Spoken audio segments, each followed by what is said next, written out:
गुरुर्ब्रह्मा गुरुर्विष्णु गुरुर्देवो महेश्वरा गुरुर्साक्षात् परब्रह्मा तस्मै श्री गुरवे नमः। वर्णानामर्थसंज्ञानां रसानां छन्दसामपि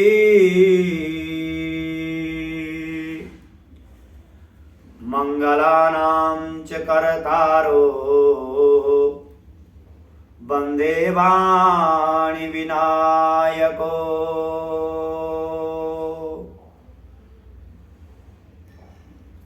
भवानी शंकरा वन्दे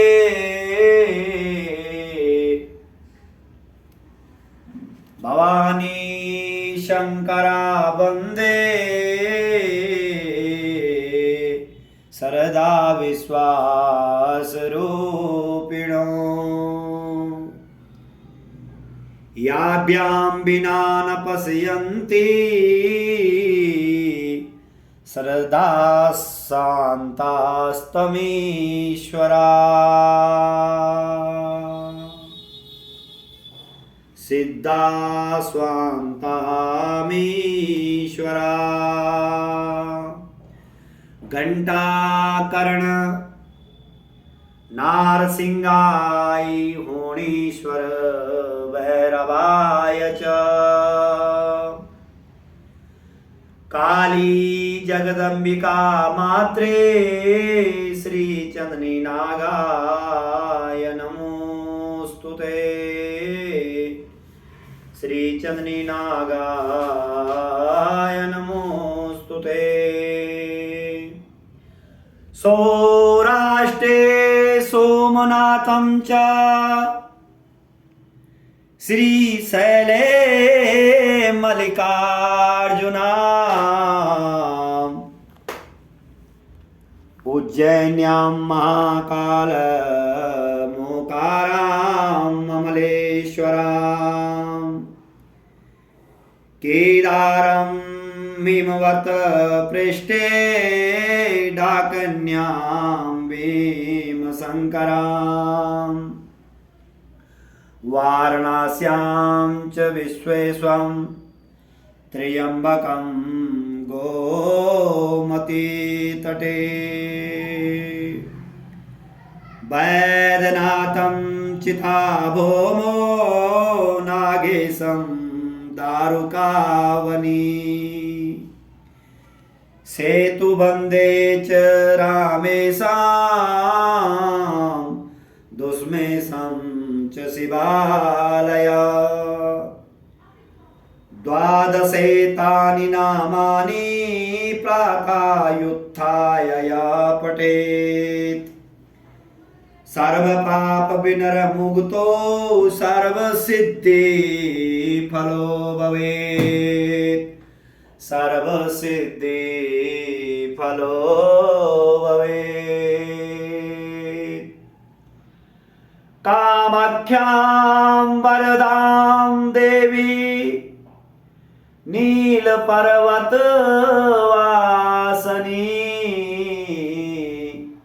त्वं देवी जगन्माता योनिमुद्रा नमोस्तुते। योनिमुद्रा नमोस्तुते। जिह्वाग्रमादाय करेण देवी वामेन शत्रून् परिपीडयन्ते। गदाविघातेन च दाक्षिणेन पीताम्बराढ्यां द्विभुजं भजामि।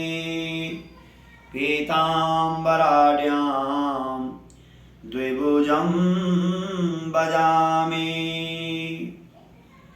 जय जय माँ पीताम्बरा, जय जय माँ कामाख्या।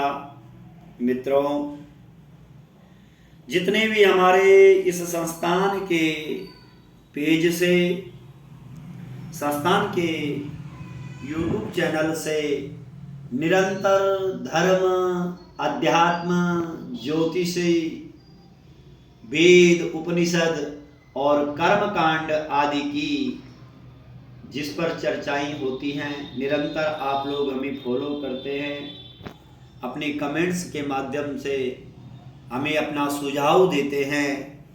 तो मित्रों, आज चर्चा करते हैं कि भगवान शिव शंभु आदि और अंत के देवता हैं और इनका कोई भी स्वरूप नहीं है, नहीं आकार है और नहीं भगवान शंकर का निराकार है। आदि और अंत न होने से लिंग को, शिव को निराकार रूप में माना जाता है, जबकि उनके साकार रूप में उन्हें भगवान शंकर मानकर पूजा जाता है। क्योंकि मेरे प्रिय दर्शकों, भगवान शिव ही इस रूप में पूजे जाते हैं। भगवान शंकर ही लिंग के रूप में पूजे जाते हैं, केवल शिव ही निराकार लिंग के रूप में पूजे जाते हैं। लिंग रूप में समस्त ब्रह्मांड का पूजन हो जाता है मेरे प्रिय दर्शकों, क्योंकि वही समस्त जगत के मूल कारण माने जाते हैं। इसलिए शिव मूर्ति और लिंग दोनों रूप में पूजा जाते हैं। शिव का अर्थ है परम कल्याणकारी और लिंग का अर्थ है सृजन।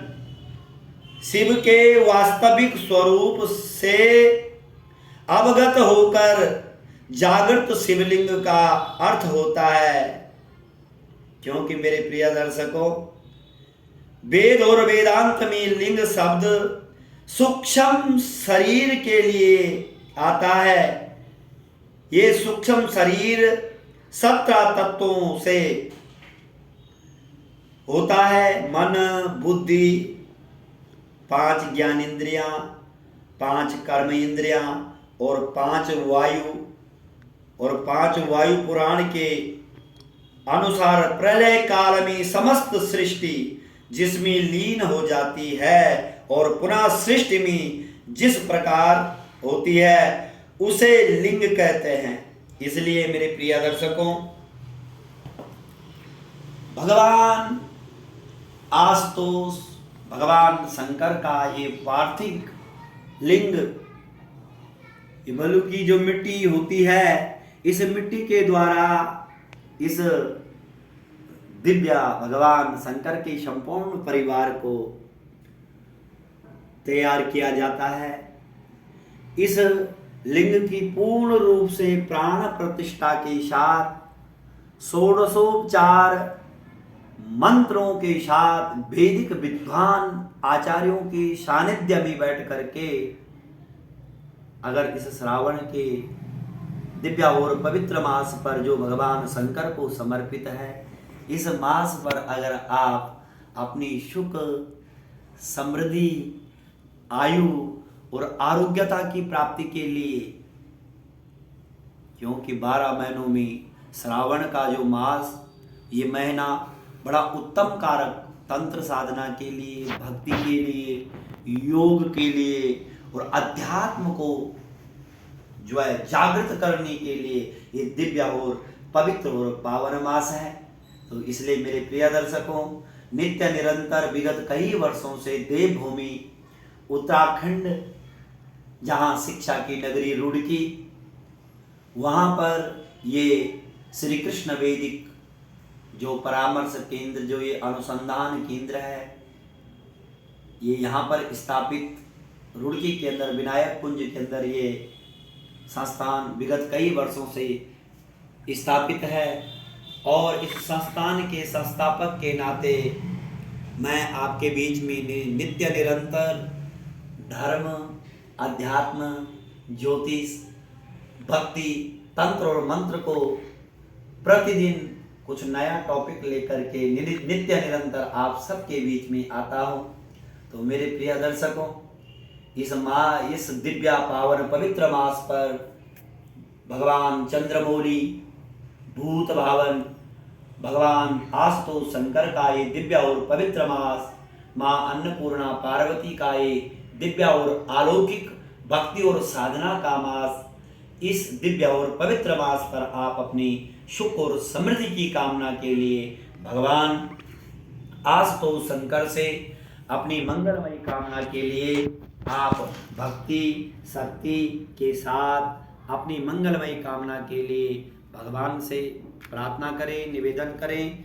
और आप अपनी मंगलमयी कामना के लिए, अपनी सुखमयी कामना के लिए, जहाँ पर भी आपके नज़दीक कोई भी शिवालय हो, वहाँ शिवालय में जाकर के आप भगवान आशुतोष शंकर भगवान के में भगवान को बिल्व पत्र के द्वारा, भस्म के द्वारा, अनेक प्रकार के अभिषेक भगवान के होते हैं। इच्छुदंड के यानी गन्ने के रस से और दूध से, दही से और मक्खन से, अनेक प्रकार के पत्र से भगवान का षोडशोपचार से आप भगवान का सर्वोप श्रृंगार करें। और अपनी सुख समृद्धि की कामना के लिए आप जरूर इन उपायों को करें। मैं आपके बीच बगला साधक आचार्य लोकेश, और कुछ समय के लिए मैं आपके को देता हूँ विराम। जय जय माँ पीताम्बरा, जय जय माँ कामाख्या, जय माँ।